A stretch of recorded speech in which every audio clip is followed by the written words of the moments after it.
he's calling it good racism or acceptable racism, a la good or acceptable sexism, like discriminating on the basis of sex for which bathroom you go into or something like this. So I think Soy Pill would make the same argument that if there's a role that was written for a woman, that you should have a female playing it. Maybe that's sexism. You are literally discriminating on who can be cast for this role on the basis of sex, but it's not bad sexism. So along these lines, when we're talking about racism, you said that would be an acceptable form of racism or not even racism. Fine, I completely agree with you. What would be a bad form of racism?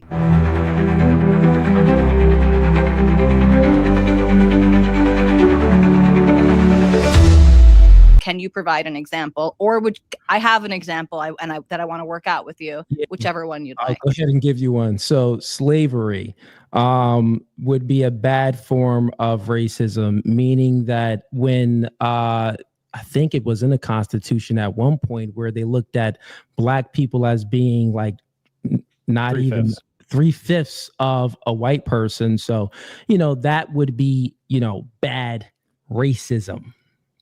You like that one? No. Do you want another one? And tell me how does before you give another one, the reason wait, let me Sarah, let me go ahead and ask my question. Tali, I want to piggyback what you said, because you did point out correctly that this is holding up a mirror to your guys' argument that somehow we've conceded by saying sexism is sometimes good insofar as bathrooms, as in racism is sometimes good insofar as casting for a Black role, but not saying, hey, obviously there are bad forms of racism, obviously there are bad forms of sexism, and we're arguing against those, not whether or not we should have gender segregated bathrooms. So if you want to actually engage with the point that we're making and not, oh, you think there should be separate bathrooms? Okay, debate over. That's why we're bringing up the racism example. Yeah. And so wait, you David, also agreed hold on, to hold the on, hold labor on. laws. David wanted to make a point, and then I want to hand it back to Tali, and then I'll hand it back to you, Speakeazy, in that order, please. Thank you. Thank you, Sarah. So even when we're having this discussion and you guys are bringing up the example of race and you're trying to make a comparison to sex, the reason why it's comparing apples to oranges is because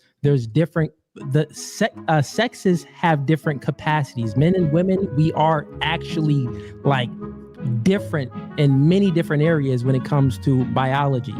It's not to say that races, like your ethnicity, is all the same too. No, races are different as well. There would be, certain capacities based off certain little categories, but when we look at it at an overall view, if we are comparing men and women and give them, men and men, no matter what the race is, and we give them the same opportunity, well, I would say in the same starting point, I would say that they would have the same capacity to reach said goal. I would say any goal that you go ahead and put in front of them, they would have the any same goal. I would So say if I took a suburban white male and a Afghani that. Taliban child and said, learn So JavaScript in a week, do you think they'd have equal capacity to do No, that? once again, you are putting culture in there now. You're putting sure, that matters as well. What we're speaking about is race. So I'm speaking about Mongoloid,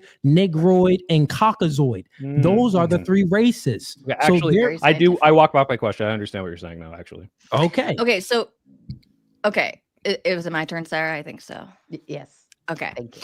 All right. So again, I think the point that I'm trying to hammer out is if we're using the very loose definition of sexism that you guys are using, then we can make this comparison to racism. Because fine, maybe I'm acknowledging, I won't put soy in there, but maybe I'm acknowledging that under your definition of sexism, there are perfectly acceptable, mundane, even good, positive versions of this type of discrimination.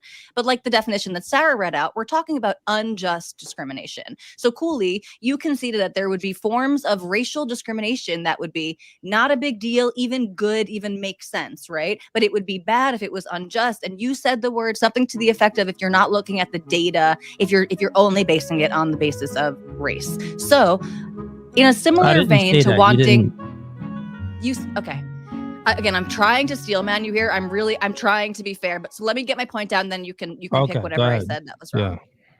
Yeah. So along the same lines of we should pull all women out of the military regardless of their role and regardless of their competency, I think that we should kick all Black people out of major cities because the statistics do show us that they are contributing to a significantly higher crime rate and like flight of white people out of these communities. So that is based on data. That's not just based on race, right? That's based on well-being and quality of life and crime statistics. What's wrong with that?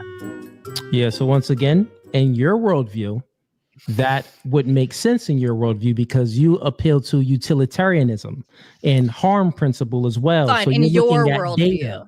In my worldview, what's wrong with that?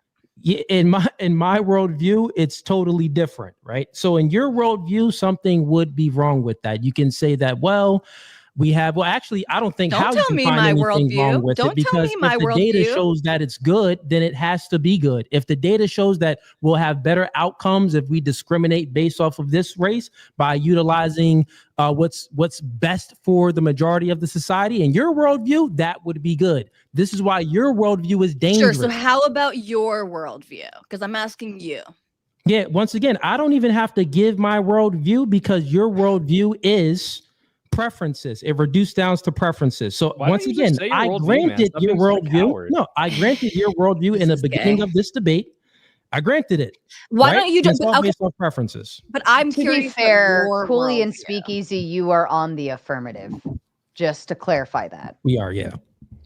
Yeah, I've definitely. I mean, earlier, Soy Pill, you agreed to the labor laws of keeping women away from chemicals that are going to hurt the reproductive health. I think that the labor laws might be a little different from what I would advocate for. For example, better safety regulations as to who and who cannot operate certain machines that might expose them to said chemicals. But barring women from a position, just absolutely, no, I would not be in favor of that.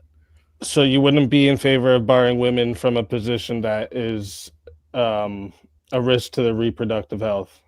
I think anyone who has any risks shouldn't be doing the job. And if that's women writ large, which I don't think is how this works in any of this case, yeah, I guess if that's the only way it's done, I'm willing to bet that we have PPE and all sorts of other things that are going to make this a job that's able to be done by plenty of people with no exposure to said chemicals. And you don't need to make a law that says no women allowed at this position. Okay. And do you think we should draft women too? No, I think no one should be drafted, but if the draft is necessary, then absolutely we should draft women. So if it comes a time that a draft is necessary, do you think we should draft the women too? If the walls are closing in and we're last line of defense in Berlin, yeah, put the children and put them on the howitzers. I say yes. Right. Yeah. So you just want to give up the chance of any survival. Yeah, no, I just said in an existential situation. What society has ever done this that survived? I'm frustrated that neither of you. Utilitarianism. So whichever brings the best result, that's what they're going to. Would you consider an entire eradication of the human race, or I guess America, and if we want to get a little less specific, to be a bad result, or would you say that's just a preference? Sorry, repeat it again. Yeah, would you consider the existential eradication of all people on a country? Would that be a preference to say I don't want that to happen? If that's your preference, yeah.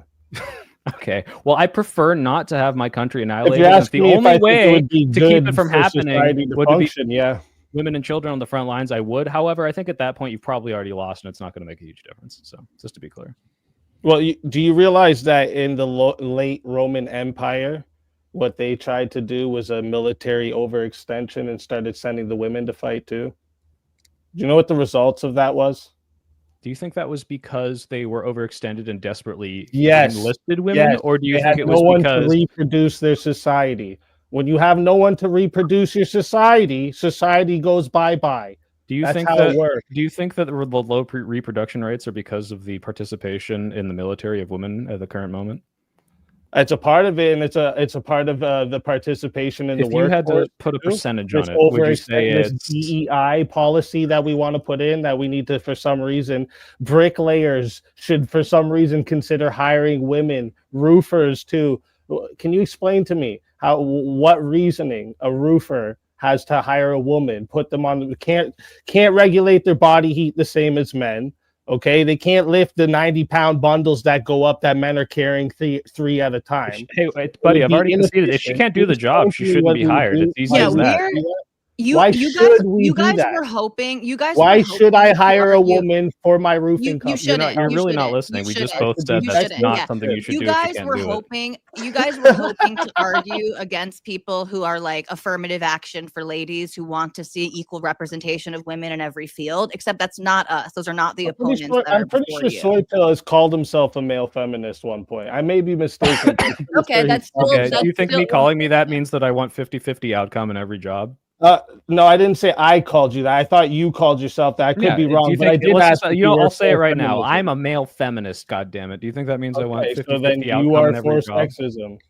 Do you think that means I want 50-50 representation in all fields? It wouldn't matter if you want 50-50 representation. As a feminist, are you doing something to change the high incarceration rate of men? As a feminist, are you out there advocating for men and fathers' rights? Curious about my questions or answers to this. You're just kind of saying as a feminist, are you advocating? Yeah, I actually do advocate for more representation of men in the court system, which is unjust to them, actually. So yes, as a feminist. Well, sure, if you want to say because I'm a feminist, in the same way I can say as a white man I do it, but I just advocate for it, period. The point is you were bringing up roofers, and both Tali and I will say if she can't carry the 90-pound things, if she can't regulate her body heat, if she's incapable of doing the job, she shouldn't have the job. Yeah. Okay, so and would that be sexist? Yes or no? If every single woman can't do it, I would say, yeah, I guess inherently, but I don't think it's sexist to say you must meet this merit and, it has nothing to do with your gender. It's just if you can meet it, you can meet it. Like, that's like saying, is men's sports sexist? Technically, there's no not really. The NBA is a gender neutral sport. It's not a man's sport. It's a gender neutral sport. Women couldn't compete. That's why we have the WNBA. You understand that, I'm right? aware. You're preaching to the choir. I know that women can't compete. I got a quick question. One quick question for both of you too. So if the woman can meet the standard, or if she can't meet the standard, or she can meet the standard, you are for the woman having the opportunity in certain areas. Sure. Whatever it may be, it will still reduce down to a category. It's going to reduce. Let me finish. I know you're about to speak. Just let me get it out. You're not understanding the point, right? I'm going to explain it to you. Just listen and wait. It's going to reduce down to a category. And when it reduces down to a category, it's going to be based off of how you perceive it to be sexist or not. So you may view it as being negative, or you may view it as being positive. You may view discrimination as negative, or you can view discrimination as negative or positive. It can be good, it can be bad, based off how you perceive it, right? So this is going to reduce down to your preferences. So anything that you bring up is, since men and women are different, right?